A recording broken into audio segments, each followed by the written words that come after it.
On today's episode of Wellness on the Rocks, my guest is an incredibly talented artist and bartender who's begun to make a name for herself here in the city of San Diego. You may recognize her artwork that's displayed in restaurants and other small businesses around the city. When she's not painting, you can find her behind the bar at Dora Ristorante in La Jolla and Youngblood in the Gas Lamp. Welcome to Wellness on the Rocks, co-owner of Compagnia Creativa, Francesca Proietti. I kind of had to work all throughout the holidays, so I even like through the week. So this was kind of like, today is my last day of what I feel like is like my holiday shift. Okay.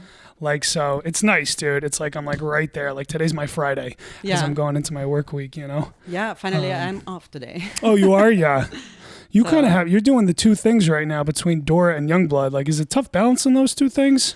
Yeah, you know, like I just started Dora and I started Youngblood. Okay. So kind of like, it was kind of crazy for me to start like two jobs at the same time. Yeah. I mean, I kind of like, I trained for one and then I was done with the training and then I started training at the other one.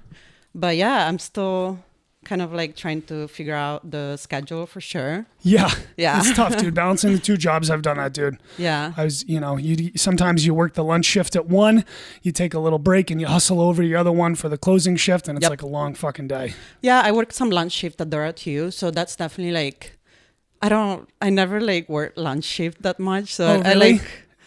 I'm definitely like a night bartender. So that's something that I'm getting like used to, but yeah. I like the lunch shift, man. Some of these places you can make like really good money at the lunch shift. Yeah.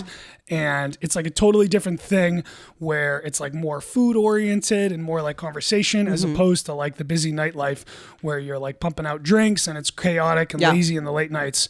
You'd be surprised, dude. Yeah.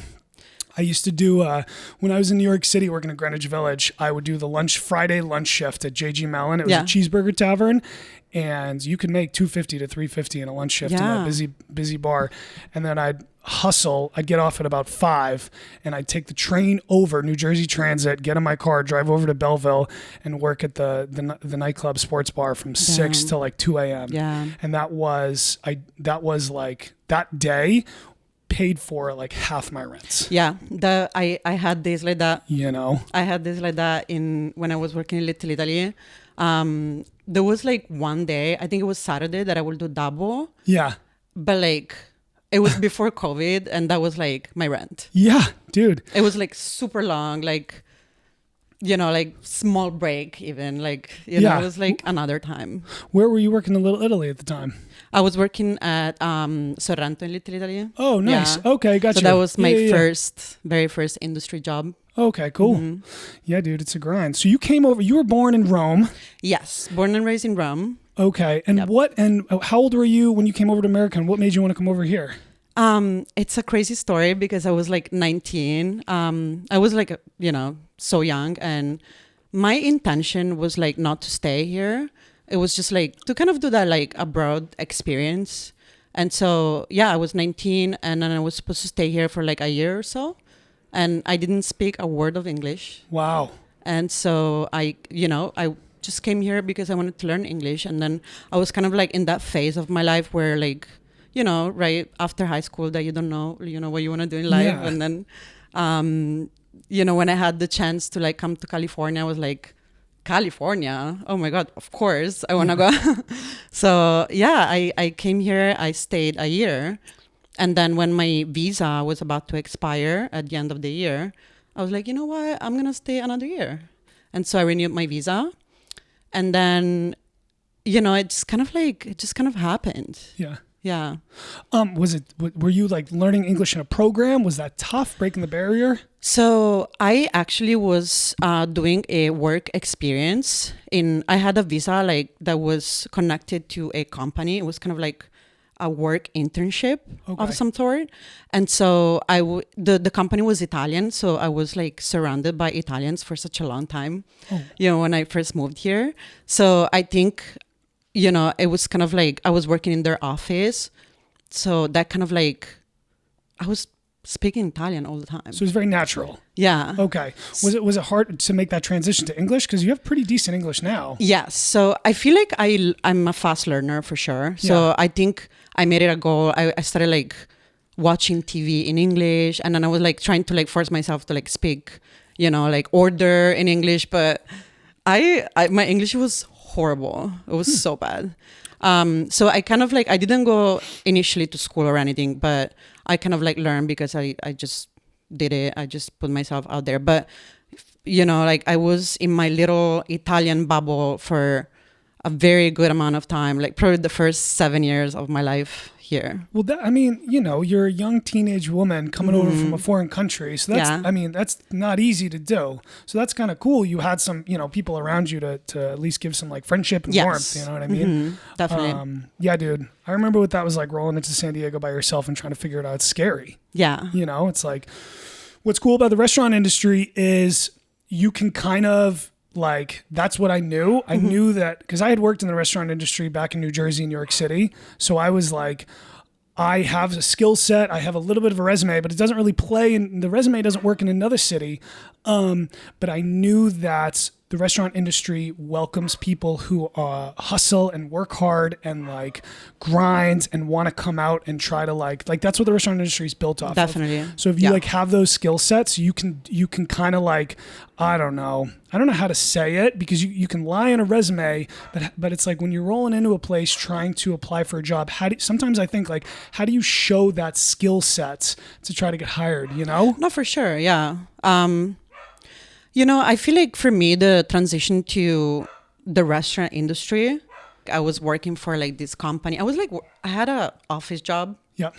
And then I basically completely like transformed my life at one point because I was in a relationship. The relationship ended. My visa was connected to that company that was connected to my relationship. Oh. And so we ended the relationship. And so I was like, what am I going to do now? You know? So I decided to start going to school. I decided to go to Mesa College. Okay. And that for me was like a huge, huge turning point. Like I got a student visa and then I started college, and college for like international students is like very expensive. Yeah. So I decided with my OPT to start working in the restaurant industry. And, it was kind of like a necessity, initially. And that's the kind of like the easiest way, to make a little bit more money, I would say. Yeah. And then I decided to go to Little Italy because, of course, like, I'm Italian, like it got me a job like right away.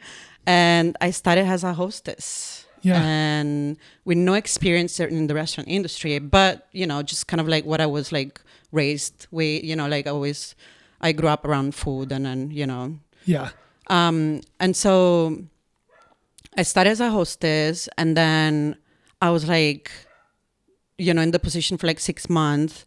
And then I was like, I want to make a little more money. Why I cannot be a server, so I, got moved up as a server.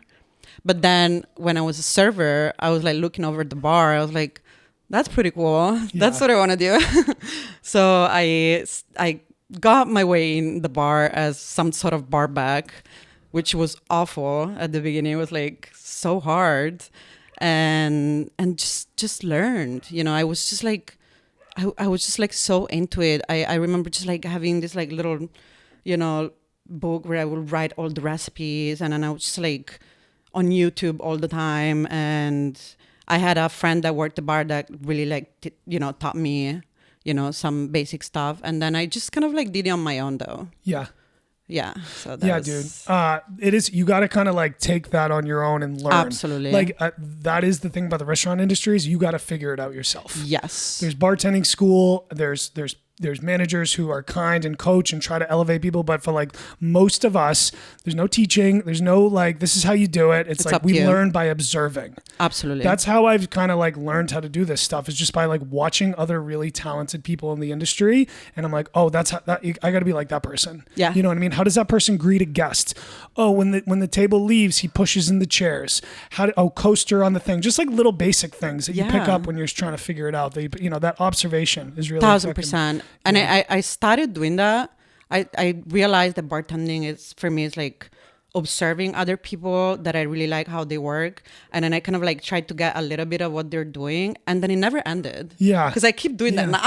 Yeah, you keep that mindset and you keep that growth, dude. And it's kind of like you can kind of see that with you and what you're building here in the city with your cocktails and your bartending and your art that you're putting on for companies and out in Little Italy and things. And it's so funny. That's how I got introduced to you, was by a friend of ours, Q. I love Q. Yeah. Who's at he bartends at Swing Social, Carnita Snack Shack, and Time Out. And just breaking news. Time Out has officially closed last night. The bar they announced on social media their last night. Rest in peace to Time Out. Oh wow! We're gonna talk about you today, but you gotta throw them. I'm just gonna mention that real quick. Of course. Great people who work there. It's really sad. Anyways, Q was sitting at the bar, right? So I'm bartending at Stout. It's a slow night in like the winter.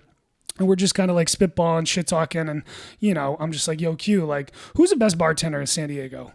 And he just like thought about it. Oh my God. Like, I wish. Come on. He goes, bro, it's Francesca. That is so nice. And I was like, really, dude, word? And I was like, bro, like, I think the word best is very subjective. Right. Especially when you talk about like art or bartending and stuff like that, because like there's so many different great people in the city who are doing really cool things. But the fact that you have these like local bartenders who are, seeing you as somebody who's like coming up and elevating themselves in this industry, I thought was pretty cool. Yeah. And so I was like, I'm going to reach out to that person and just see if they want to have a conversation. And, after having coffee with you and seeing you work at Dora and kind of like seeing where your sort of like mindset is and how you approach this craft and bartending and restaurants, like I kind of get it. And it kind of made sense because I feel like a lot of the people in this industry get to a comfortable place where we just sit and coast and we say, I made it here. This is how I'm going to make my money for the rest of my career. I'm happy. And there's nothing wrong with that. It's like, this is a job.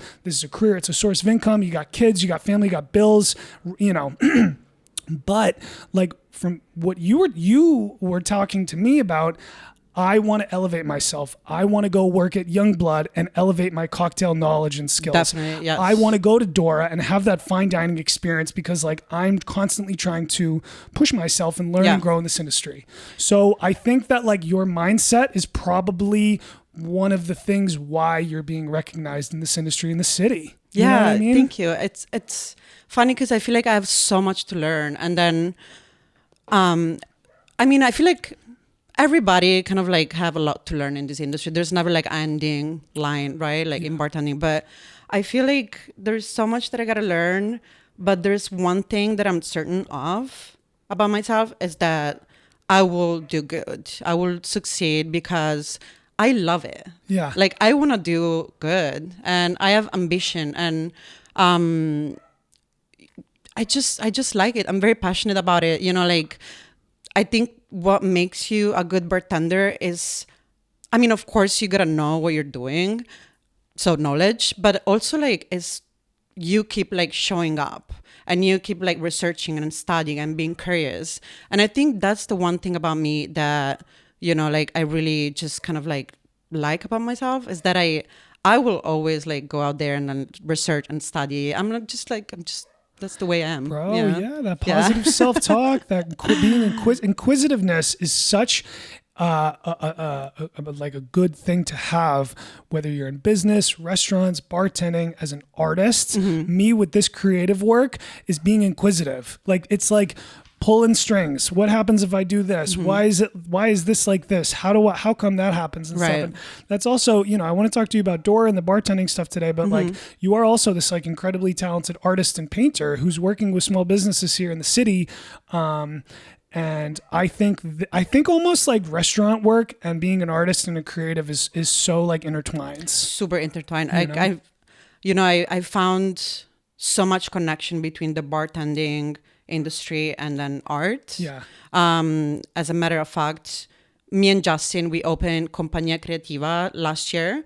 And we met in a bar, like he was my coworker.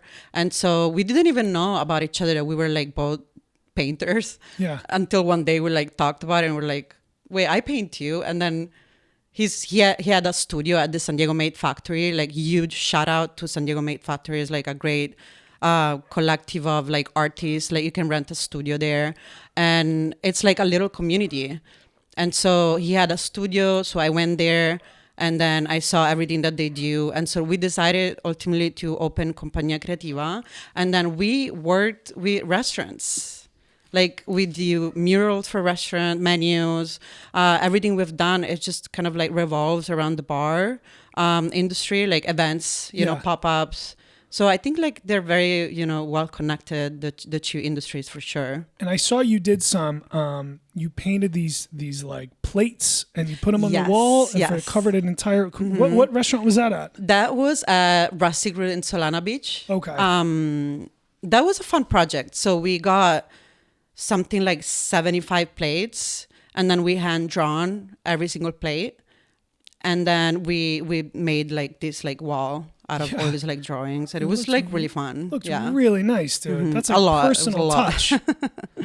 I feel like sometimes you have these corporate big chain bars that come in, it's like they're cookie cutter bars and it's like capitalistic and it's like we have 15 chains and everything to a T is going to be like this. And then there's like small businesses, mom and pops that have that personal touch and can like, you know, work with local artists. And I think that's the kind of places that I've worked with for the majority of my career. And that's like kind of seems like what you're you know, helping out and stuff. And it is you know, the restaurant industry is definitely not in a good space last night, especially with one of the local spots closing down last night.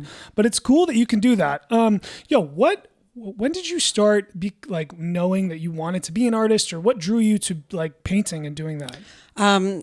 You know, like painting has been all my life. My dad is a painter and then my grandpa was a painter too. So I was just raised around it. And so I think, you know, I just grew up with it. I've been painting since I was a little kid. And it's funny that there was a time that I remember going to the studio with my dad and he was like with his friend that I called my uncle. And they were painting murals too. So the fact that I'm painting murals right now is like, my dad is like super proud of me. Cool.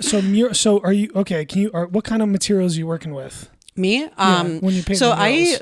I right now I'm just doing acrylics. Okay. For like walls, we just use exterior wall paint. Okay, got you. Yeah, I saw that in the Little Italy sign that you and your partner did. It looks really nice. Yes, that's for Civigo. Yeah. That one. That's like it's a little fun homage project to like Little Italy, you know. And you're putting your piece on all of these or some of these places. Yes. It's like that's my little like addition to this restaurant, this bar, you know. I think that's really cool. I'm so happy to be in Little Italy too. Like that's huge for me because I was like in Little Italy for so long, and then you know there's a huge Italian community in Little Italy too. So I feel like I'm super proud of that one. Yeah, dude. I think like culture is really important, and like that's like your roots and your culture and stuff like that. So to like be able to give back to that in that way, and your touch, I think is awesome. Yeah, that's kind of what I'm trying to do here. You know, is like connecting with the good people in this industry in the city. Absolutely. You know what I mean? And tell their stories. Cause like you are an artist with paint and visual. I'm an artist with audio and exactly. and time. You know, it's the two different things. It's important. Art is important. Like, and then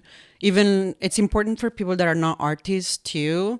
Cause you know, people search for art in their life unconsciously, I feel. Yeah. So it's really important, in a world that like we're all like kind of more like lonely lately. Yeah, I think art is like epidemic. super important. Yeah, dude. It's like art is a way for us to express what we're feeling. 1,000%. Because a lot of people don't know how to do that properly or struggle to do that. Exactly. And that is, we are coming into this time where you can like, it's like freedom of expression, freedom to be who you are. And I think that's a good thing, you know, and there's so many different avenues you can take to do that. I think painting is really cool. I never really had that talent when I was growing up, dude. I tried to do like sketching and like drawing people. I took a class where I would like draw people. Oh, fun. Bodies. Yeah. It's tough, dude. I don't know. Like that part of my brain, I don't know. I was always better working visually or like audio with people, you know? Yeah. And that, like everybody has their like form of art, you know, that they choose and they go with. Yeah, it's cool, man. There's so many different things about art and expression and stuff. Do you have any, like, as an artist, how do you value if like your art is a success or not? that's something that I kind of had to deal with. So I have a lot of imposter syndrome. Dude, me too, bro. We all do. And then, but it's definitely something that I constantly have to remind myself about the fact that my art is good, and art is art, like there is no something better than the other, I think. Yeah. And that's what I came to realize. Like, as long as you do it with passion, as long as it's something that comes from the heart, it's going to be fine. There's going to be somebody out there that is going to appreciate your art. So I don't think that there is I think a way for me to measure art is to just do it with passion. Yeah. If you do it and you love it, that's it. That's a win. Piece. That's a win. Yeah. Somebody's going to like it, I know we are in this time where everyone's concerned about like likes and views and like, do you make money with your art? And when I talk about this podcast, that's the first thing people ask me is how many views do you get? How much money do you make off that? And like, I think maybe like twice in this podcast process, do I go on the podcast analytics and look at how many people, like, it's not even in my brain, dude. No, that's going to come after anyway, like, yeah, I think it comes naturally. You put it out there in the universe. If you do it with like passion and, your heart, eventually, the views and the likes are going to come if you are true to yourself and you're consistent. I think consistency is really, really important. Like, so there's so many hobbies that I started, like me, like I'm an artist. Like I like to start so many new things that I don't finish. Yeah, dude. And so, but like the one thing that I just keep on doing is just painting. Yeah. Keep and going bartending. Back. Bartending was the one other thing that I was like, I really like to do this, I'm going to keep going. Huh. So I think that's why, like, these two things for me are like just important. And then I think I'm doing well, you know? Yeah, fuck yeah, dude. Yeah. Bartending and painting, dude. That's interesting because what's the similarity to you between bartending and painting? I mean, they're both like very creative. Okay.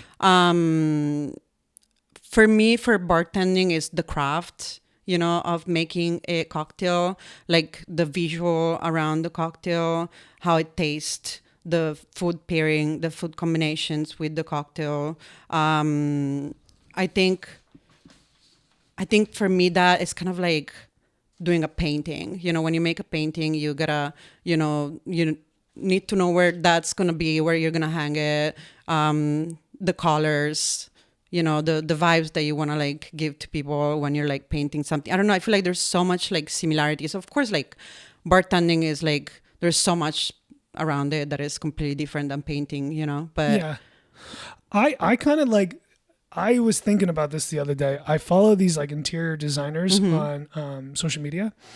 And I was just thinking about that. Like these people create spaces for people to live in and enjoy. Yes. And it got me thinking like we create cocktails for people to enjoy. Mm-hmm. And I almost feel like there's this, we think about gifts as like receiving them to have value.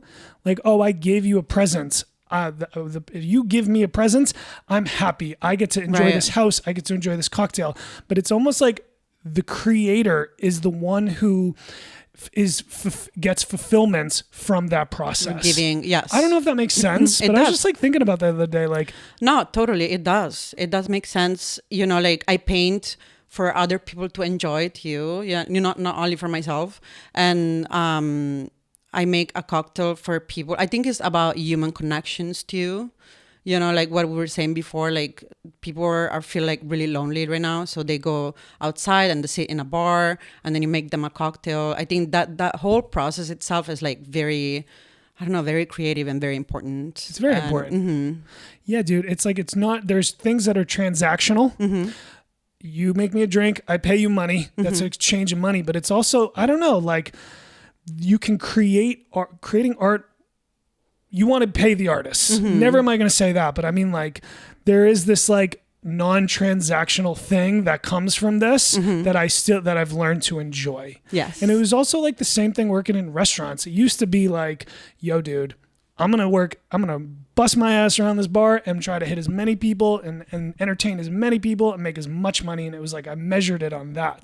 But it's like the longer you go in this industry, I still need to make money, but it's like my brain starts to shift, and it's like I enjoy that interaction and like how people feel when they leave without, thinking about it from a monetary aspect. No, 1,000%. I'm learning that a lot at both jobs, Dora and Youngblood. Yeah. Youngblood, especially is like, I'm very happy to be there, by the way. Like it's really hard, but I'm learning so much. Like I'm surrounded by super, super talented people. And I feel like what I'm learning there, they do like dealer's choice. Yeah. As the second course. So there is a lot of like creating, a lot of like, you gotta kind of like chat, with the guest and then sit down and then kind of like not make the guest feel anxious, because you don't want to sound like pretentious or like, what can I get for you? Like, what do you want? Like you just kind of like have a chat and try to understand what they like. And I like that. Like, I think that's super important nowadays too. To, just like kind of have a chat with people. So I love the bar industry because it kind of creates this like connection and community still, it's one of those jobs that can be replaced. I know. I used to think that, dude. Yeah. I used to think pre-COVID, the bar industry is never going away. And then COVID comes and it goes, I know. Yeah, we're definitely going through like some tough times. It's crazy, dude. I know. So I don't know. Like, are we going to have AI robot bartenders in 10 years? I don't think that's possible. How is that gonna like now? Well, it's because people do come out for the human connection. Yeah. And that's hard. I mean, I don't know. Is AI robots gonna do that? Who knows? Yeah. If I go in a new city by myself, which I did when I went to New York, I went by myself. I mean, I went and sit down in a bar and then chat, with bartender. Like it's that's what you do, Yo, Youngblood is actually pretty cool. So I went last weekends. Oh, really? Yeah. So it was a rainy Sunday night. I went by myself. I was incredibly hungover, and I had done half a gram of mushrooms earlier in the day.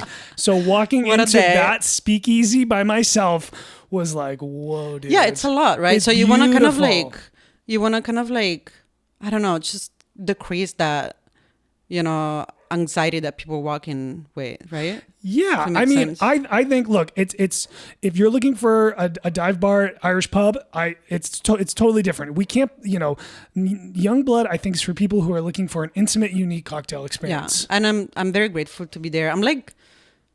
I'm gonna be really honest. I'm like the last person there. I'm like, you're at the bottom. I'm at the bottom, and then I'm cool. like, there's so many things that I'm learning that I don't know, and I'm not ashamed to say that. Like, it's part of the growth process. That's part of the growth process. Like that's like how you're leveling up.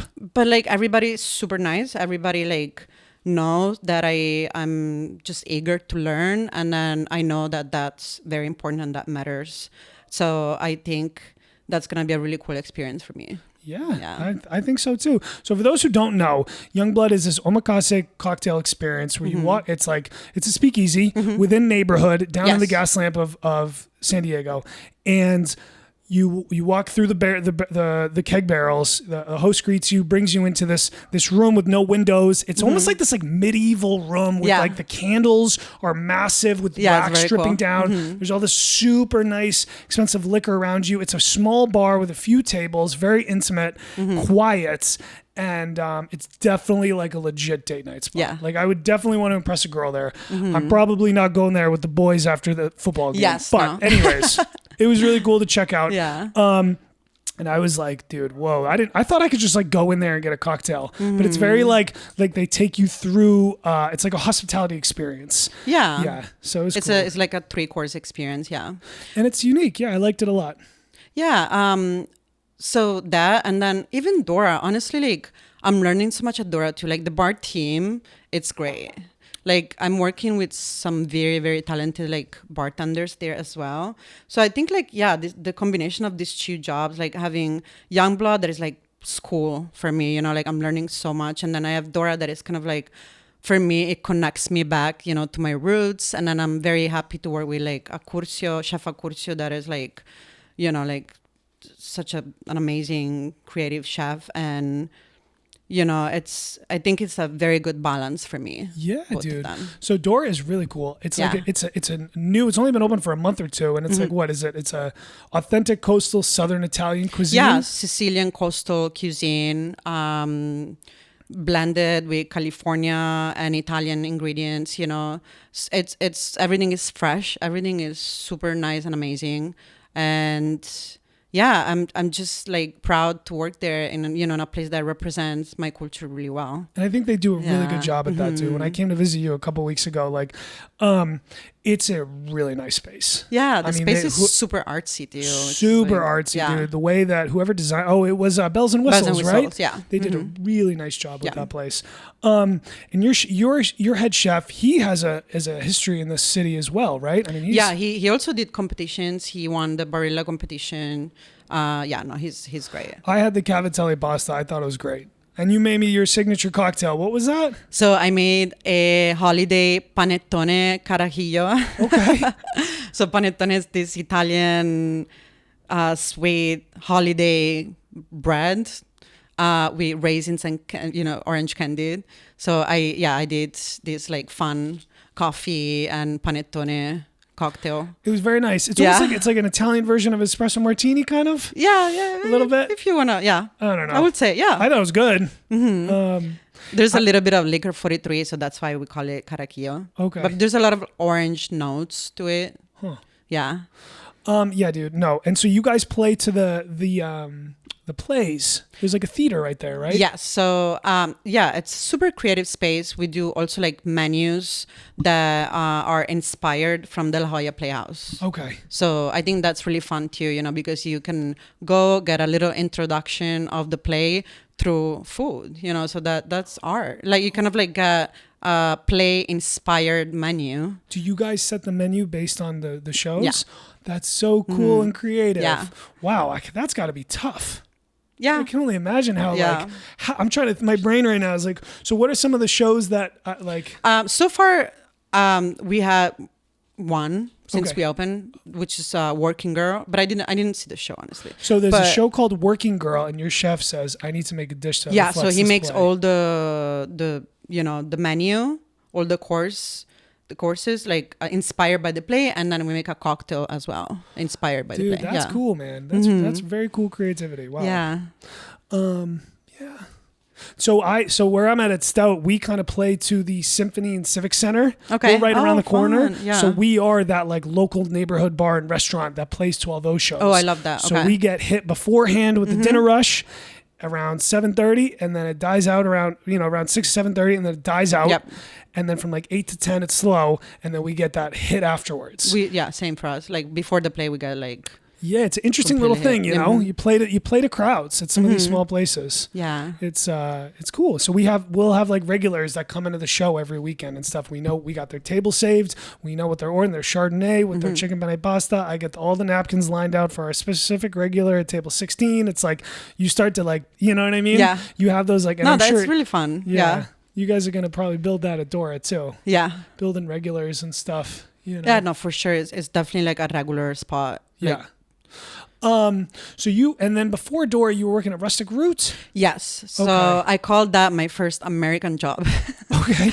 And I say that because for the first 7 years of my life in San Diego, I was surrounded by Italians, and at Sorrento too, like like most of the staff was Italian, so I was constantly speaking Italian. And when I started working at Rustic Root, that was my first job where I was the only Italian there. Oh wow. And so that's why like probably my accent is like super strong still, but I like that, but that's your authenticity. I'll always you know what I keep mean? it. That's never Like- gonna go away. Like, yeah, I work with these dudes from Ireland, and they keep that shit. Yeah. It's like, you gotta keep. I think culture is very important. I think your roots are very important. I grew up in Massachusetts. I'm not from Ireland or Italy or anything like that, but like, I think my great grandfather came over through Ellis Island. I'm actually Italian as well. My nice. my Pensaval is my mother's maiden name, Oh wow. and I think my grandfather's father came through like Sicily or something like that. Yeah. Yeah. and they landed Nice. over in Everett, Massachusetts. He was a mason builder back in like the early 1900s. Dude, it's pretty wild just to think about like the history what you of your had to family. do Yeah. for work back in the day. Oh yeah. You know what I mean? Like coming from these other countries over to America for an opportunity, and then like, you know, you're a mason builder. You're a mason. You're moving rocks. You're building, you know, moving stones and stuff, and that was like, you know, the dream. Yeah. And now, you know, we're bartenders today. We make cocktails, we entertain people, and we often complain about our jobs sometimes. Yeah. You know, I do that, and I'm just like, dude, you gotta like, We all do. Yeah. think about that. You know, We gotta be more appreciative of what we have. Yeah, I for think sure. like reflection and just like, I don't know, like not taking things for granted, looking at the 1000%. things we do have. I mean, you and me are here in San Diego, Southern California, like, you know, but I don't know. These are things I think about and try to like just grow and, you know, live healthy, happy lives and be appreciative about things. You know, I agree. So you're at Rustic Root, and Yeah. you started doing these cocktail competitions. Yeah. So, Rustic Root for me was another huge turning point in my life because my first American job. But you know, Rustic Root, Gas Lamp, there's a lot of people, right? There's kids. There's, you know, people that order a Long Island iced tea. There's people that order a beer and a shot. Yeah. All different culture people. But there's also people that order a cocktail. You know, there's like convention people. There's like a whole, like, so many different kind of people I served at Rustic Root. So I think that helped me. That really just kind of like was the change I needed at the time to kind of like experience all parts of the bar, you know? Yeah. And so very important for me was like my buddy Ryan. He was the bar lead, and he kind of like saw that I was very creative. So he really just kind of like started like pushing me to like, you know, just get more into the cocktail creating aspect of, you know, the bar. And then he basically was the first person that literally almost forced me to do a cocktail competition. He really just like encouraged me to do it. And then that was like back in March of last year. And little did I know I was going to win the very first one that I did. Like, you know, that's just crazy. So that kind of like gave me a lot of like confidence to just do another one. And then I kind of got into this like cocktail competition thing. And, you know, it's like, I never thought I would do a cocktail competition. By the way, I was like so nervous. I was like, Ryan, there's no way I'm going to do this. But yeah, no, like he's definitely working with him was like very important because he like really just like, you know, encouraged me. And then we will just like go to work and just like do cocktails and then play around. And then he's such a talented bartender as well. So I think that played a huge role. And then, and then I did the first one and it went really well. Yeah. So I kind of like started having fun with it. I'll still be always very nervous every time I do it, but that's part of it. I mean, it's just everybody is. That's the point.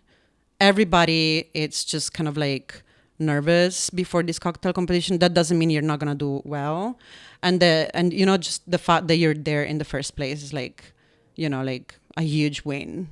How long is the process from when you get there to like is it an all day thing? Is it quick? I think it depends by the cocktail competition. Okay. Yeah.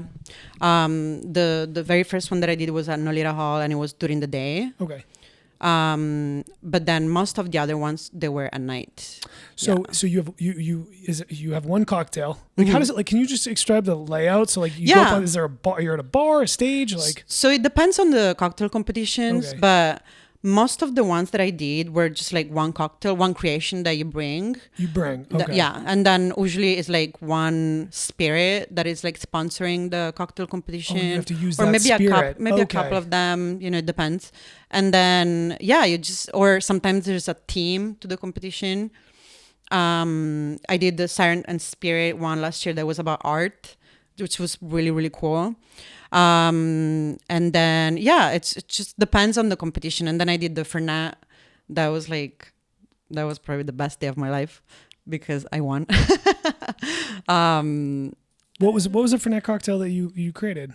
I made a Fernet spritz that nobody has ever like made, I think, because why would you make a spritz out of Fernet? But I made a lemon oregano marmalade, and then I used Fernet Branca, and then I used Carpano dry. Okay. And I also made a acid adjusted melon juice, a little bit of Verjus Blanc, and then I carbonated water with the leftover of the melon.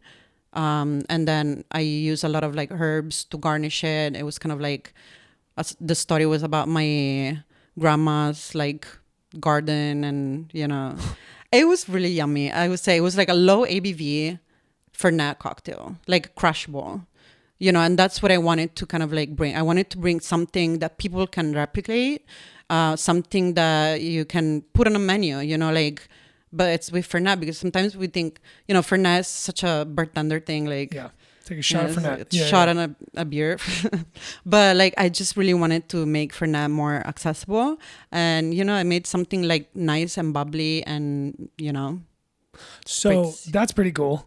And I would imagine so Eliza Woodman came on here, and she had won a cocktail competition, and I think she's been such an inspiration for me. Yeah, she's my friend, literally. That's so cool. Yeah, she's crushing it up there, Communion. Mm-hmm. She really is. And they give you, there's like a prize check to these events, huh? That one, yes. That's cool. Not all of them, but yeah. Yo, and they're not small, bro. Like, I was talking to Eliza. I was like, because I think my assumption of these cocktail competitions was a little like pretentious and lame at first. And then I was talking to Eliza, and I was like, dude, I got to start entering into some goddamn cocktail competitions. Yeah, no, it's making some money. Mm-hmm. The money part is nice, but it's also, I think, like the way you grow. And then for me, cocktail competition were like very important to like connect with the bar industry in San Diego. It's how I got probably my my other jobs, and then it just gives you like so much visibility. And I also just felt like I wanted to show what I've got. I wanted to really like show like my creative process. And so even though it was very, very stressful and nerve-wracking, it really is, to talk in front of people, and then it's stressful, but just after, you feel so good. Yeah, even if you don't win, like, I mean, of course, winning is fun, but just participating in general is like, it's good. It gives you so many like connections. So I think the cocktail competition, what you're talking, it's like, what you're doing there is you're building relationships with brands in the cities, and it's like 100%. Networking, and it's like you now have a relationship with Fernet, I would imagine, and the people who are behind the business and brand there, and it's a win-win for both ways. Yes. Networking and relationship building in the restaurant industry is incredibly important. Yeah, it's very important if you want to grow. And I talked to I'm talking about this such a big industry. There's chefs, there's cooks, there's managers, there's bartenders. I know people who are just like, this is my job. I'm going to stay at my job, and I don't give a fuck about any of those other networking. Yeah, things. and that's totally fine. Nothing wrong with that. But if that. you're someone like you and me who are trying to grow and elevate ourselves, it's important to have those relationships and connections. And I used to think of it as like being fake and phony, but it's business. Yeah. And I don't think there's anything fake and phony about that. I think it's like, I see you and... it's like, are these people trying to use me to promote their brands? Like, that's one way to look at it. Who cares? But it's like, dude, if there's genuine people on the other side of that brands, then I can connect with that. That's true. And it's like how you do that. You know what I mean? Because it's like, that's kind of what I'm doing here with this podcast platform. I'm trying to connect with genuine good people in the city, in this industry. And it's like, it's like, there's not really a transactional thing going on here, but it's like, oh, I'm always going to support you and Dora and you and Youngblood now and the projects that you work on. And hopefully if this goes well, you'll support me in the project. No, for sure. You build friendships. Yeah, it's friendships. And you can connect on, people connect on bartending in the industry and stuff like that. So no, it was very, very important for me, that part, because I built so many friendships. Like, I think the San Diego bar industry is great. It's like made of so many like really good people that want to grow and really care about San Diego and about the bar industry in San Diego. And so I think I built like really pretty strong friendships, out of this. So, and then it was because I did, cocktail competitions, and then because I put myself out there. So I got to be honest with you. I've had, man, the way I look at it is I look at these as like business relationships because I see working in bars, I see like people backstab each other and, somebody gets taken advantage of or somebody gets fucked over and stuff. And so I have tried to, working at a local neighborhood bar, I have great customers. I have great coworkers. I have nothing but good things to say, but I do have to remind myself that this is a business. Yeah. Because I got 2 regulars right now who are going at it over an ex-girlfriends. And it's like, they're both looking at me like, and I'm friends with these guys. Yeah. And I have beers with these guys outside of work and I can't let that drama come into the bar. No, for sure. And so I got to be like, dude, I'll listen to you guys, but when I'm at Bork behind Stout, I'm at work. Don't bring that bullshit to me. I think boundaries, for sure. They're very important. And I think this industry, I love it. I want to grow. There's so much that I want to do. But it definitely has a dark side, So there's so much toxicity. There's so much like, you really got to be strong, and then you really got to be able to put boundaries, and then to have a balanced life, I would say. Kind of find balance, because there's a lot of like, toxicity in there this is. industry. It's on the rocks part of this industry. That's what the podcast is about. You know? Yep. I'm not going to be that fake guy who's like, everyone who works at a bar is so nice and kind. Yeah, We're all this let's bubble. be real. Like, let's be real. You know what I mean? 1000%. Like I like to say, working in restaurants, I met some of the best, genuine, kindest people in my life. And I've also met some of the biggest fucking scumbags in my life as well. Of course. Yeah. You know what I mean? So it's like, yeah. I'm not here to like blow up people or anything. I'm trying to make like reflect well in this industry and you and everyone's job and stuff. Yeah. But like, I'm not going to sugarcoat those shit, but, yeah, dude, but what's cool is like is meeting genuine, hardworking, kind people and like connecting with them on things that they're doing. Like what that's what you're doing. Yeah, too. that's what you're doing too. So you just kind of highlight the good parts of the industry, and then like I think every occupation has dark side. At the end of the day, the bar occupations have a big dark side for sure. Definitely. We have to be real about that for sure. It's a business and it's a tough business and we're on social media. Everyone looks like it's this fun entertainment. Like we're all just making tons of money and we're all like crushing it and life is easy. But it's like, that's the front stage version. There's a backstage version too. Not to talk about the fact that it's really heavy on your body. Like it's stressful, like mental health, right? Like the mental health side of it, you really need to have a strong foundation of yourself to survive in this industry, I think. And that's kind of like, for me, that's a work in progress. I'm still trying to find that balance, but definitely that's part of 2026 for me. Like I really want to find a balance with this job. What is, so what are some of the things that are kind of tipping you over the side that you think maybe are like creating that like for you? I don't know. You mean like what's making you say I got to bring in the reins a little bit? Like for me, it's the late nights. The late nights fucking get to me. So late nights for sure. Definitely like, like having a healthy diet. Dude, seriously.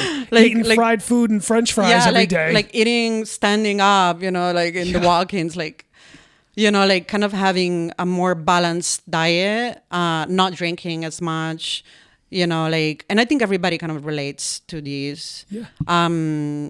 Exercising, having like a good muscle foundation so your back doesn't hurt, at the end of the night. All these like little things, but they're really important. Like, cause when I was in my 20s, I didn't really care. I was like, yeah, I'm in California and I'm a bartender. Catches up fast. But now like I want to be healthy, So that's part of 2026. And then, kind of like having, like consistent days off, you know, like doing my things, you know, like that are not related to the bar, or, you know, focusing on art as well, you know. It is when Youngblood goes to 2 a.m. Yeah, it goes really And late. then you got to close the bar. You got to get home. You got to decompress. Yeah. I'm the same at Stout. We're at 2 a.m. too. And I got 2 dogs who you met. And it's like, I've been at work for freaking all day. I don't want to just come home, let them pee for 10 seconds. I try to get them on a decent walk. No, for So sure. I'm not really going to sleep until like 3:30, 4, sometimes later. And it's like, you know, sometimes I record podcast episodes the next day and like my face is just like, ooh, you know what I mean? And it's like that mental energy is draining. And it's like whether you're recording a podcast episode or you're in a relationship or you're doing art, trying to wake up and create mentally. It's just like finding ways to conserve energy and have more energy is important as we get older. Very important. The diet, the sleep, the exercise, the not drinking as much. These are all things that I've tried to focus on. You know? That's going to be part of my 2026, I think. Bro, it's real. Yeah. It's real. I got a text last night. They were like, dude, time out. Don't tell anybody. We're closing the bar tonight. Last night. And I was like, oh my God, I want to go and crush it. Yeah.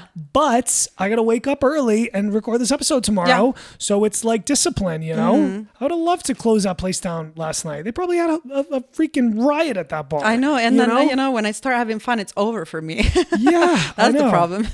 So, but it's balance. I mean, it's like, are we going to be the strict military, you know, no drinking, like eating organic ice cubes, like doing crazy stuff, you know, to balance that other life. Yeah, like that's not fun too, but it's like finding balance, I think. Right.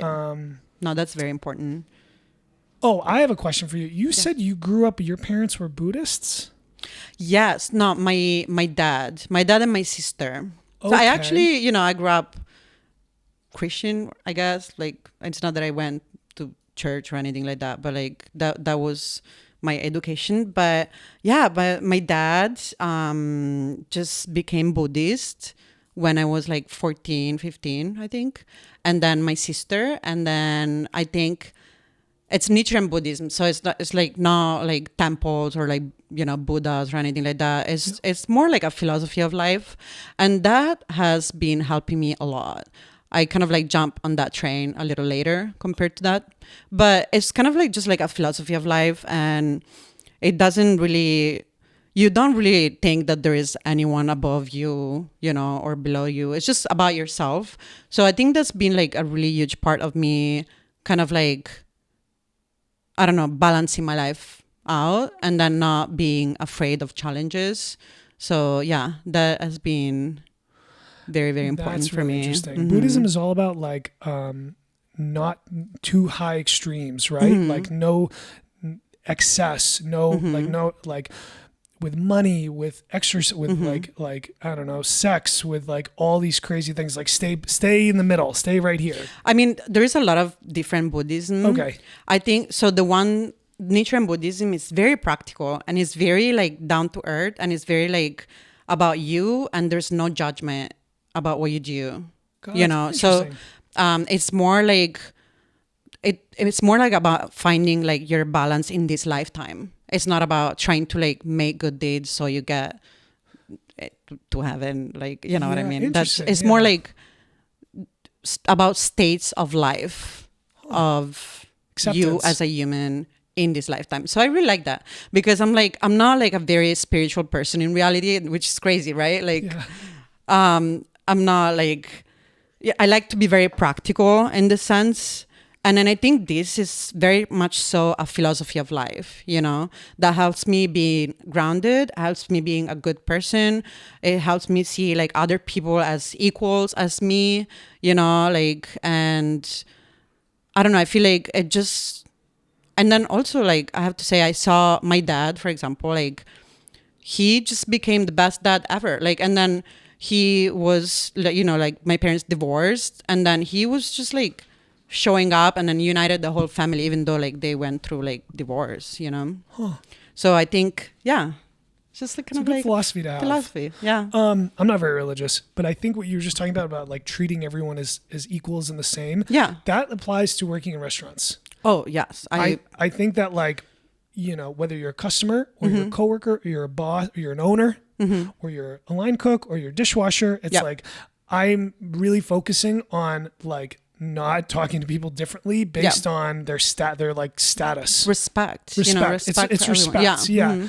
And that means I think some people don't like that. You know, some people appreciate that, and some people, I don't know. And I'm not perfect in this, but it's something I'm aware of. Yeah. And I try to talk to my owners the same way I talk to the customers and the guests and like people who are my coworkers. I don't know. I think it's important. Yeah, this actually relates a lot, I think, to even bartending. There's a lot of like bartenders that they have a little more knowledge, or they think, you know, that they're... Yep, that mixology dog. Oh, yeah. And then I think you don't need to know it all to be a good bartender. You know, like I think it's just a matter of just how much you want to learn. And I kind of like had to deal with that recently, but just, you know, kind of be respectful. Yeah. Nobody's ever going to figure everything out. Nobody's ever going to understand everything about mixology or everything about restaurants. There's so much to learn. Fucking podcasting. It's like what makes a great bartender is somebody who is constantly in that state of learning. Absolutely. And it's like being inquisitive because you never get there. You know, it's like there's always going to be history of something you can learn. There's so much out there. There's no way that there's a day that I'm going to wake up and be like, that's it. I learned everything I needed to learn. 100%, bro. Like I'm done.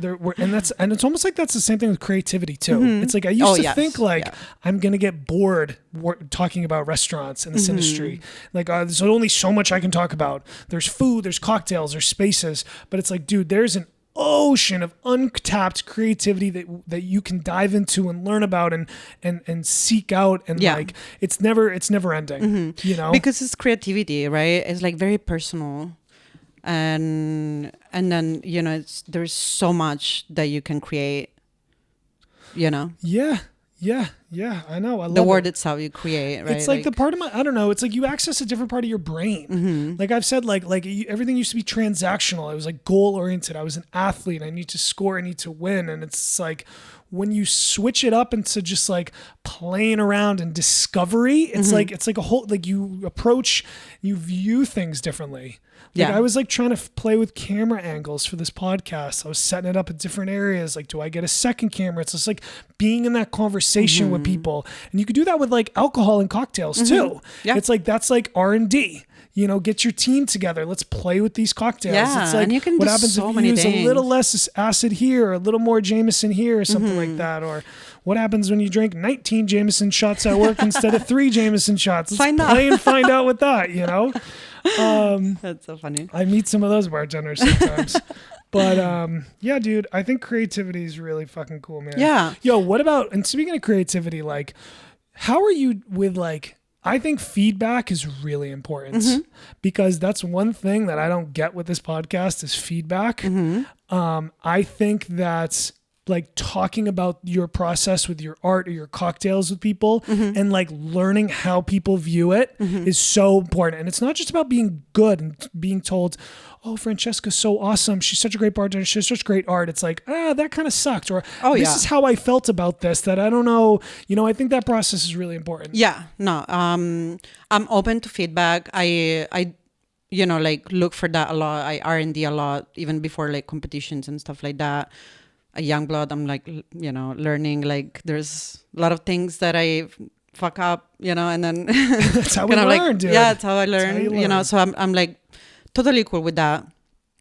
So I think, and then I think it's really, really important. I think what I want to do, part of this year resolution for me is also, I mean, the creativity aspect is always going to be part of my life. I think what I want to focus on also is just being a good bartender besides creativity. Yeah. So I want to be good from during service. I want to just like learn how to like just learn technicalities, like perfect them. You know what I mean? Like that's what I want to focus on. Are you talking about like discipline? Like you want to be like... I'm talking about like behind the bar. I really want to just learn how to, you know, be a good bartender. Okay. You know, like consistent. Consistent. Yeah. What does a good bartender mean to you? I think it's about the choices that you make as you start your shift. until you end your shift. To kind of like have consistency, shake well, use the jigger well, get the right glassware, use the right ice. I think that's what I really want to focus on this year. And because I think, I think there is a difference between being good at competitions and being a good bartender, 100%. So I want to be that person that is good at both, Yeah. I mean, I definitely saw that. I mean, that's what I think you're a good bartender. Yeah. But we can always improve and stuff. Yeah. Well, look, the competition's like you have one drink. Yeah, exactly. It's one. You serve one drink. Anybody can have one good podcast episode or one good game or one good shift. But it's like, can you do that month after month, year after year? You do that on Tuesday and on Saturday. You know what I mean? Like, yeah. When your girlfriends or boyfriend's mad at you and you got a fight going on, or you something happened at home or something, like, can you show up and put that professional face on over and over again? And I think that's what makes good people in this industry is longevity. Yes, it's about longevity too. So I think that's what I want to focus on a lot this year too. You know, dude. Yeah, it's like that's a constant thing. And I'm at the bottom. Where you're at the bottom of Youngblood, I'm at the bottom of Stout. I'm the newest guy. Yeah, I work with a bunch of people who are in their 50s, and they've been pulling pints, working in bars for 35 plus years. Yeah, and the consistency that they've done is what is impressive.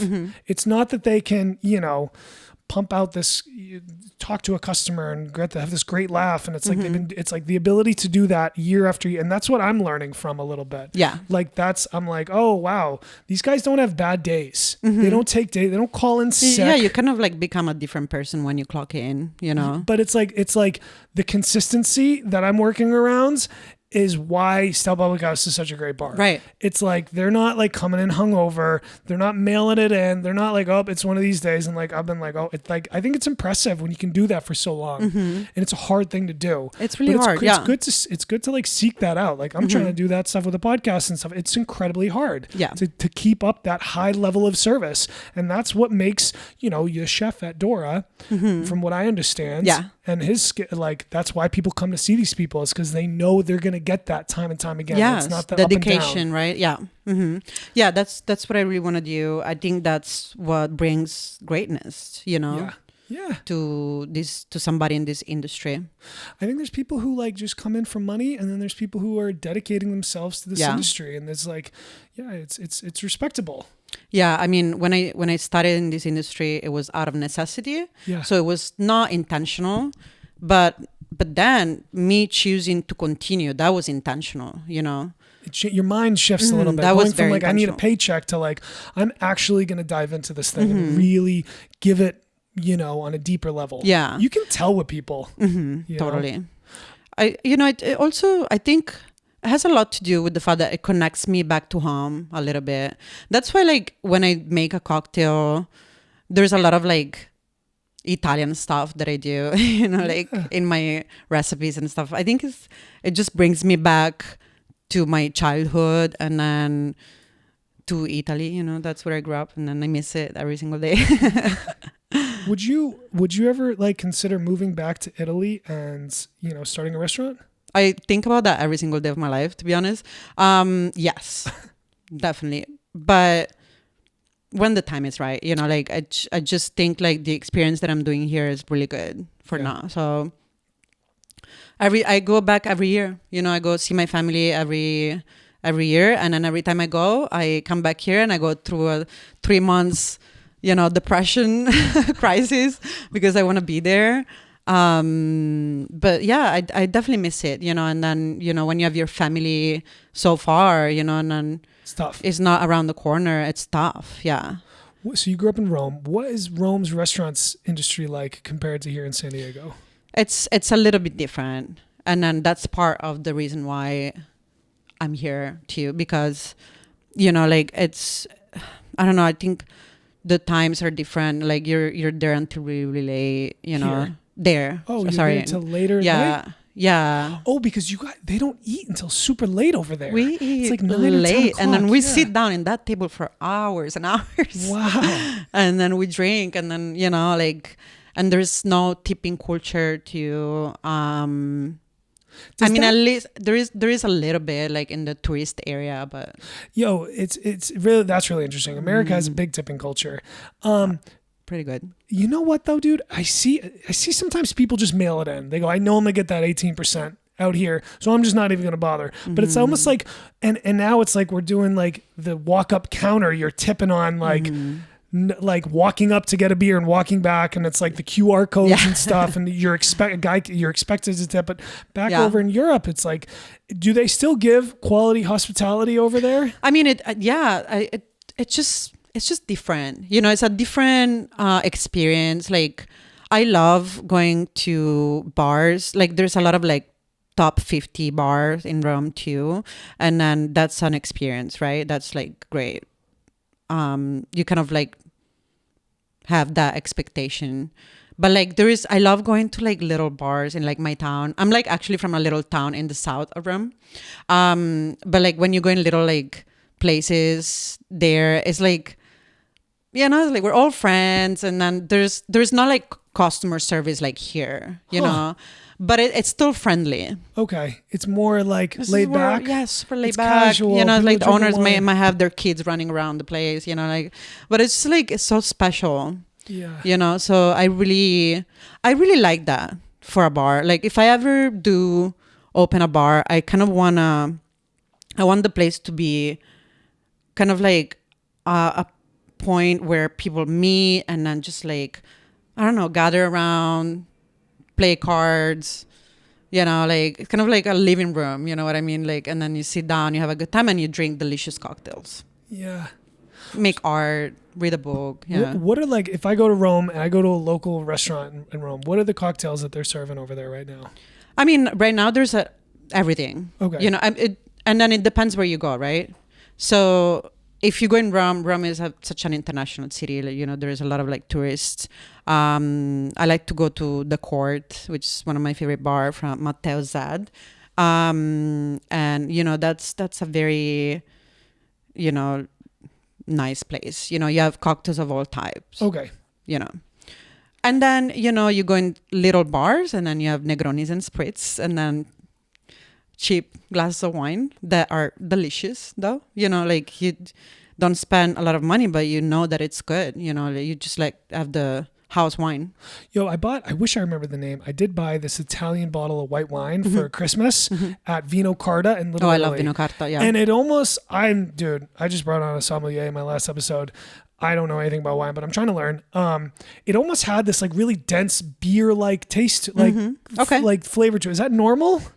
Like, is Italian wine different than like French wine and like? I mean, yes. So it depends on the grape. Okay. And it depends on where it's cultivated.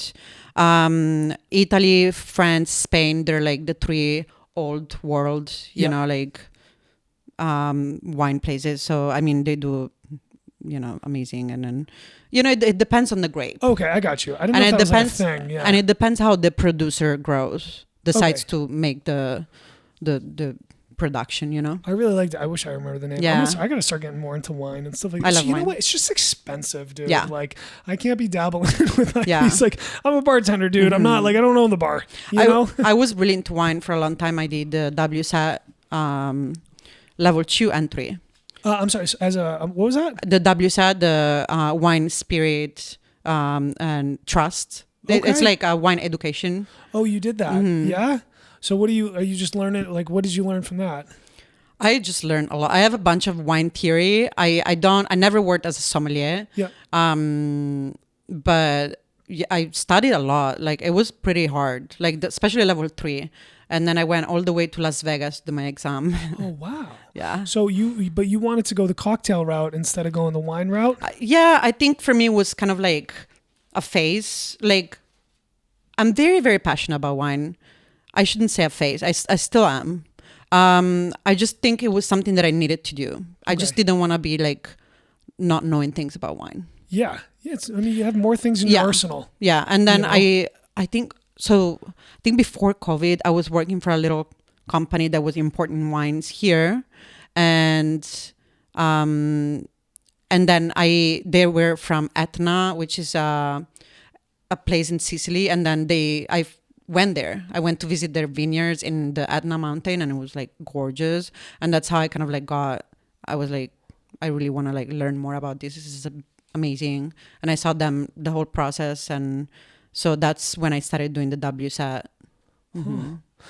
Yeah, dude. Yeah. I mean, there's so many different things to learn here in the restaurant industry. Yeah. I feel like that we're in this trend right now with cocktails, and some people, that's for some people, and it's not necessarily for me.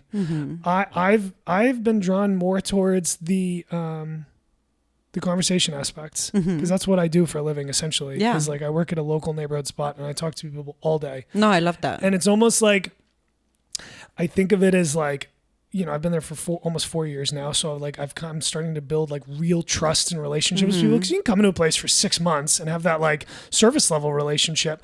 But when you're there for years, you do develop like trust and get to know people on a deeper level. And so I like listen to people complain about dumb things for a living all day. Like I had a guy come in the other day, like a really good regular who I've invited on this podcast, but so I know him personally, and he's like, why do bars always like keep their doors open? Like, what do you like all the dumb people outside looking in here? And I'm just like, oh, you got a problem with doors now? You got a problem with not getting free drinks? You got a problem with doors? I'm sending them things online now. I'm like, look at this is a buffalo chicken sandwich. Do you got a problem with buffalo chicken sandwiches now? And it's like, that's sort of like how my mind plays into it, is like that, like the interaction with customers, and less about, you know, I treat it sort of like a stand-up comedy route. Right. Like that's like how, you know, I try to just like treat my job as like to like entertain people and make people laugh. That's great. It's fun, you know, it's different. That. Yeah. You know, it's like interaction. I think because a lot of people really are coming out for interaction. They want to try cool new things. They want to come try your food and have your cocktail and stuff like that. But like as equal to that as they want to come, you know, have a conversation with Francesca. Yeah. And then, yeah, that happens to me a lot, for sure. Yeah. The second they hear my accent, they're like, where are you from? Yes.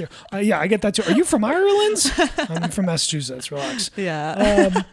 But, and it's like, and that's the creativity that I kind of play into, is like, how can I make people's time worth their whiles? And it's cool because it's not like a lot of like tourism and turnover, like what you had at Rustic Root. I'm seeing the same faces. So I got to constantly come up with new material. I love regulars though. Like, I love like, you know, back in Sorrento, we used to have like so many regulars, and then I used to just be friend with them, you know, so cool.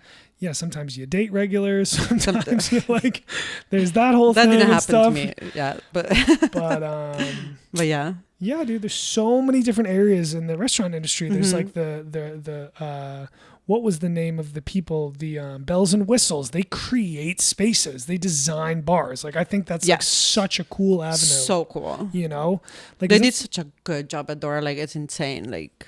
I know, dude. So cool. I was sitting there like, whoa, man. It makes people want to come back. And not everybody has to have this like high elevated, incredibly beautiful space like you guys do. Like there's like there's dive bars who are just hand built over the years. Yeah. Like Stout Public House is just like, you can tell that was like slowly just over the years. Let's put a thing here. Let's put a painting here. We got the patches here, the money here. I actually love dive bars. Yeah. Dive bars are my favorite place. At the end of the day, I end up in a dive bar all the time. And a lot of bartenders do. I think that like we've been talking about, you know, Youngblood and Dora are some of these like elevated experiences, but I think the local neighborhood dives are an incredibly important aspect to our industry. Right. You know?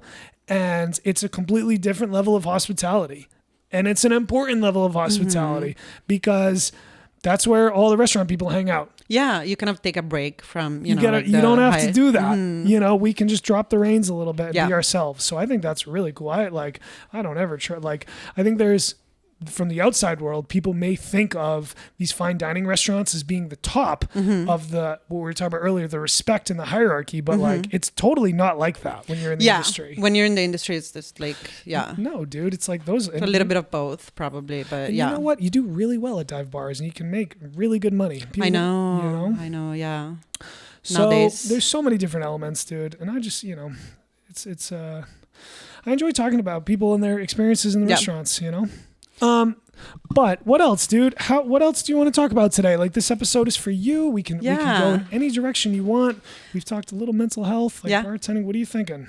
I don't know. I think You know, like, I guess the one thing that I wanted to say is, you know, if I ever end up, I mean, I don't know what my goals are. Like talking about like long-term goals, it's probably like opening a place, but there's a lot of uncertainty, you know, like nowadays in this industry. So, you know, it's really hard to say like I will open a bar, right?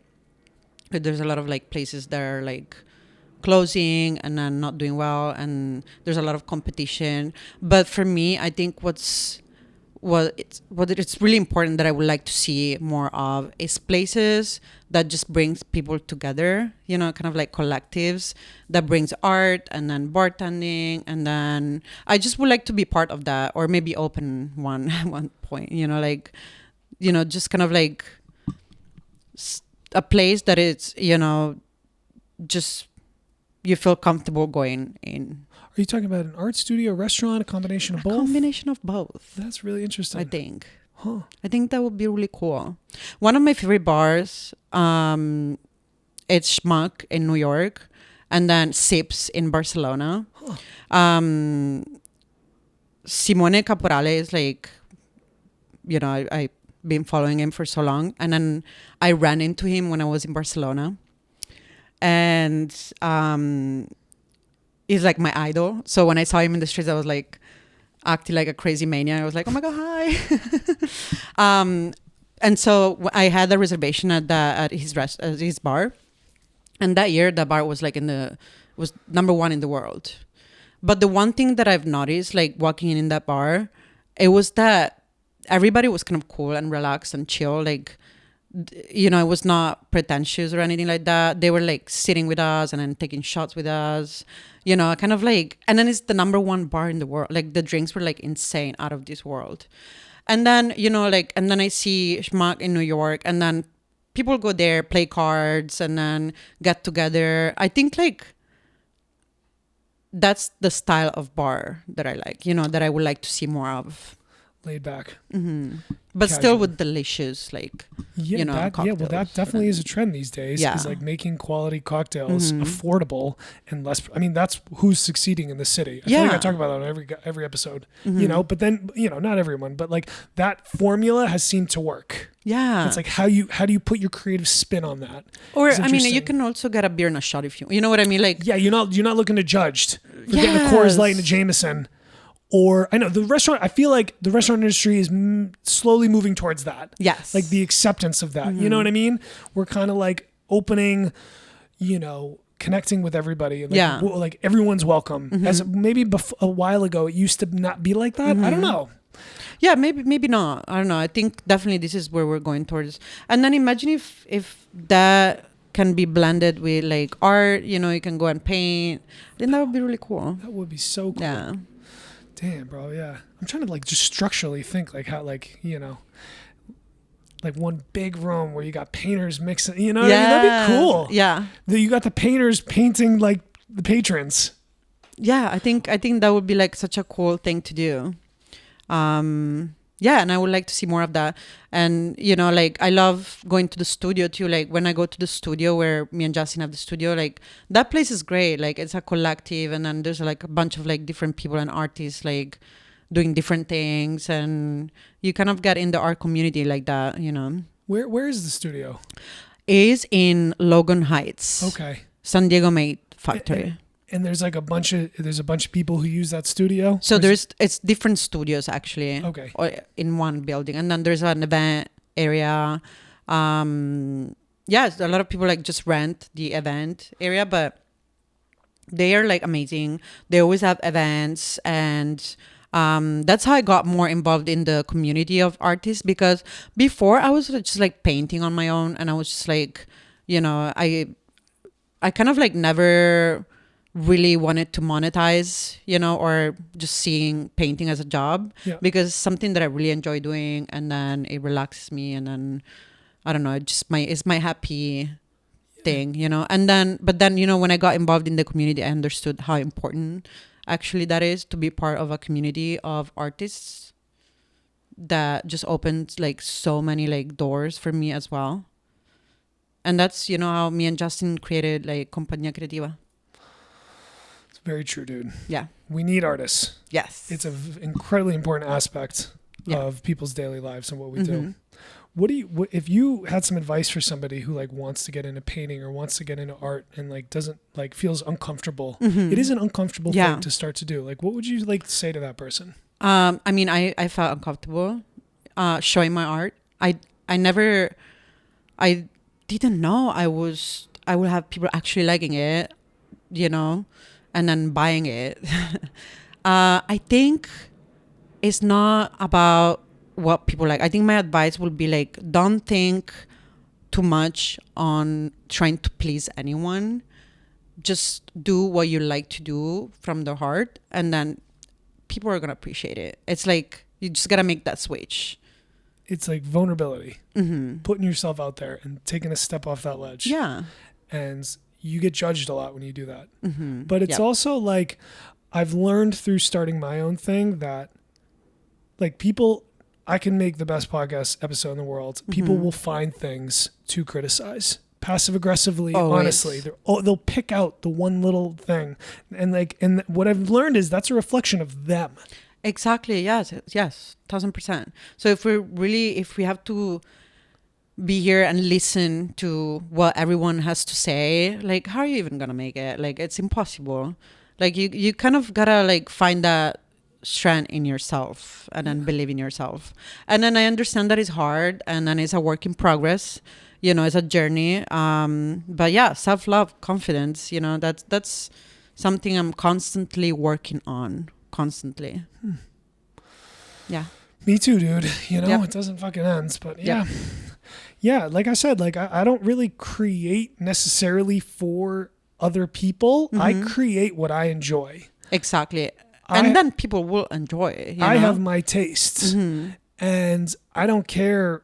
Like, it gets criticism, and that's fine. Some of it's warranted, and some of it's not. And it's just like the successful artists. I feel like whether you're a singer or a painter or photographer, it's like the ones who can constantly just create, like they have the confidence to put out there what they like. You know, some of the most successful artists get like, this album was trash. It's like, I don't know, dude. It's like, I don't know.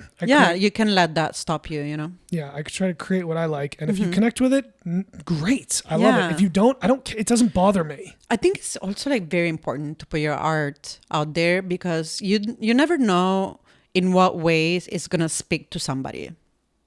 You know? Yeah. So like maybe you will get criticism, maybe you will get people that don't like it, but maybe there's that one person that needs it, you know, like that loves it and then changes their life. You know, like it's kind of like about how you see it, like perspective, like do what you love and then, you know, do it with passion and then consistency and then it's going to be good. Yeah, it's connectivity, you know? Yeah, and like you said, we're coming out of COVID. Everyone's on their phones. Like, bro, it's like the phones are good things and bad things. I mean, it helps us connect. It helps you and me get together today with the ability to contact each other and connect. But like, you know, you see people who are addicted to social media. And that's where I wonder what that's going to look like in 10 years from now and things like that. And like, you know, I don't know, pros and cons. Yeah, pros and cons for sure. Yeah. But I don't know. I found ways to use social media in a positive way. Yeah. You know, it's like you can follow accounts that are uplifting and that are positive and that like are like self-help and stuff like that, not necessarily the dumb garbage that we get fed. Not for sure. Because there's so much, there's way more of that. And when I tell people, I'm like, oh, I do a social media podcast, I do all this stuff, and they look at me, they're like, you want to be an influencer? What? And I'm like, well, not like the way you think an influencer is. You know what I mean? Like, I want to just this is a digital marketing platform. This is business. Exactly. This is entertainment. And there's nothing wrong with that. And then you're doing something good and positive. So I feel like yeah. It's like you can do anything you want. Exactly. Like at the end of the day, social media are part of our reality. Either we want it or not. So you might as well just use it positively, right? Yeah. That's where the creativity comes in. Yeah. And then, I mean, I use social media. It's like I'm the first person that uses social media a lot. But, you know, I also like, it helps me like connect with back home, too. So I think like I'm grateful too for it, Yeah. But of course, there's a lot of negativity in social media. I gotta be careful not to like doom scroll and do Dude, things like yeah. that. Yeah, that's for sure. Yeah, I know. 1000%. Laying in bed at night in the morning, like I could be reading Like, and stuff, but yep. yeah. That's not good. Are you reading any books these days? I'm not reading anything these days. But I love reading. Yeah. Yeah, love reading. I was part of a book club last year, Nice. and it went really well. But these days it's been like so crazy. All I'm reading is like study material, for the jobs, and then like I'm reading a lot of like, Sam Ross, What is that? Sam Ross, like Sam Ross. yeah, Okay. I'm studying that. I'm doing PowerPoint slides. I'm like going crazy, but yeah, love reading. Huge part, of last year was part of the book club. It was like so fun to like get together, with like other people and then just kind of like read and then talk about books. So yeah, it's our escape. You know what I mean? Yeah. I've learned that. I didn't really grow up reading that much at all, but like in my recent years, I've started reading a lot. Yeah. It takes your mind, because my mind needs to go somewhere. Right, and then know? you're not attached to your phone. Yeah, It's very important. You know what? I'm on my feet a lot. I got my dogs. I'm walking. I'm doing a bunch of stuff. Like, so I listen to audiobooks. Nice. So I get a lot of them on audiobooks, and I get them afterward, and I look through them, and I just like, I pull them out because with audiobook, there's no like physical touch to it. Right. So it's nice to like just grab these and look back at them. There's some really cool ones here. No, I love it. I got Kitchen Confidentials. Oh, I love Kitchen Confidential. Yeah. Yeah, that's like my favorite book. That oh my gosh, what Anthony Bourdain was like. What was cool about that book is he wrote that book like way before he got famous. Yeah. He was like 42. It was like 25 years ago. And he said that he just wrote that thinking all his chef buddies would get a laugh. Really? So he didn't write that for people. He said, he was like, yo, dude, I'm just going to make something funny that my friends will laugh at. I'm going to put myself out there and people just like took off with it. If you listen to the audiobook, like it's his voice, Oh my gosh. Insane. Dude. Yeah. No, I love Anthony Bourdain. He's, he was definitely like who like understood all of us and then, kind of like just like did it right. I have there's some really freaking sweet quotes in here. I think some of my favorite. Okay, I want to read a passage from this book because this one is talking about like authenticity. I try to have an authentic brand in the restaurant industry. We were talking about pretentiousness and like we're kind of coming back to like everyone acceptance and stuff like that. And this line stood out to me. So I just remember listening to him read this. All right, it'll take me about like 2 minutes to read. Finally, this is Anthony Bourdain. Kitchen Confidentials. Finally, there are the mercenaries, people who do it for cash and do it well. Cooks who, though they have little love for natural proclivity for cuisine, do it at a high level because they are paid to do it and because they are professionals. Cooking is a craft, I like to think, and a good cook is a craftsman, not an artist. There's nothing wrong with that. The great cathedrals of Europe were built by craftsmen, though not designed by them. Practicing your craft in expert fashion is noble, honorable, and satisfying, and I'll generally take a stand-up mercenary who takes pride in his professionalism over an artist any day. When I hear artist, I think of someone who doesn't think it necessary to show up at work on time. More often than not, their efforts, convinced as they are of their own genius, are geared more to giving themselves a hard-on than satisfying the great majority of dining customers. Personally, I prefer to eat food that tastes good and is of honest reflection of its ingredients than a 3-foot-tall caprice constructed from lemongrass, lawn trimmings, coconuts, and red curry. You could lose an eye trying to eat that.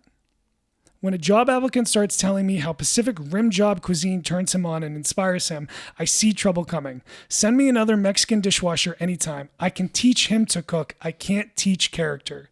Show up at work on time 6 months in a row and we'll talk about red curry paste and lemongrass. Until then, I have 4 words for you. Shut the fuck up. I fucking love him. That's the best quote, dude. Like, I read that. The friggin' best. Oh my gosh, and dude. he's so right though. Like it's so real. Like he was right about everything. So that was said 25 years ago. He wrote that. And I just was like, dude, if there's a metaphor for fucking what we see, it's like, dude, we got to pay attention. We got to listen to that. Yeah. You know what I mean? And like, I mean, it's true. You got to be, you know, like I don't know. You got to have character, and then you got to go to work, and then before you do all that fun stuff, you know? But it sounds like from that's where your mind is. Like your mind is like, I want to show up. I want to have that discipline. So it's like, you understand that. Yeah. You know I don't want to just be, oh, I can make a pretty, you know, creative cocktail. I want to be good. I want to be consistent. I want to be good. And, you know, like I want to show that, you know, well, that I think you are showing that, and you're aware of those things. And I think you do those things, by the way. Like, I think people see that, and like, you know, that's why Q said Francesca is one of the best bartenders in the city right now. No, seriously. I mean, it's like because of what you're doing. And like you said, we're never going to get fully there. We're never going to learn everything. We're never going to be perfect. But like, yo, it is about the details. It's about the consistency, and it's like the everyday showing up. And that's how you find success in the industry, you know? Yep. 1000%. What else, Francesca? Is there anything else you want to talk about today? I think that's it. Yeah, I think we talked about everything, right? I think so, man. Yep. I appreciate it. Thank you for coming on. I'm so glad we got to talk about these things today. Cheers, dude. Cheers. Yay.